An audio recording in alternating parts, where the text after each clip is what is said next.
Allah Rəsulu mənzilindən xaric oldu, çıxdı və buyurdu sahabələrinə: "Ey cəmaət, kim istəyir tövbə etsin?" Hamı eşitdiyinə cavab verdilər ki, hamımız istəyirik. O zaman Allah Rəsulu buyurdu ki, Zilqədə ayının hər yekşənbəsi, bazar günü qüsl edüz, bəs namaz alız, 4 rəkət namaz qılız, 2 rəkətli namaz. 2 namaz, 2 rəkətli. 2 rəkət qılırsan, bir salam verirsən, namaz, sonra ikinci rəkəti qılırsan. Hər rəkətində bir həmd, 3 qul huvallah, bir fələq və bir nas surəsi oxuyursan.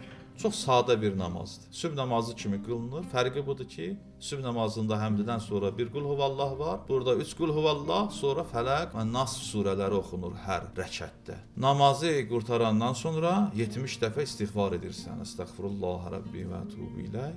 Sonra la havlə və la quvvətə illə billahil aliyyil azim zikrini dedikdən sonra bu duanı oxuyursan: Ya əzizu, ya qəffar. Ey əziz və bağışlayan Allah. İğfirli zunubi. Bağışla mənim günahlarımı.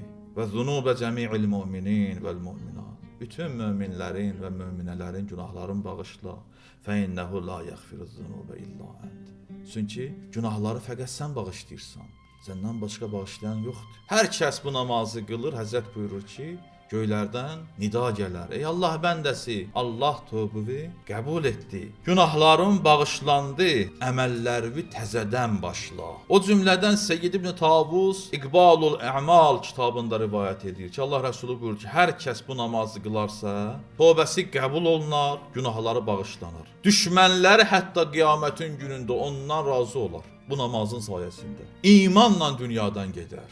Çox böyük bir faydadır, qardaşlar. Yəni insanın aqibəti xeyir olar. Dini, imanı əlindən çıxmaz. Qəbri geniş olar, nurani olar. Qəbirdən məqsəd bərzəx aləmidir. Valideynləri ondan razı olar, məğfirət halına şamil olar. Hətta onun valideynlərinin belə, onun övladlarının, nəslinin belə halına Allahın məğfirəti şamil olar. Bir namaz qılırsan, Allah sənin özü də bağışlayır, valideynləri də bağışlayır, övladları da bağışlayır.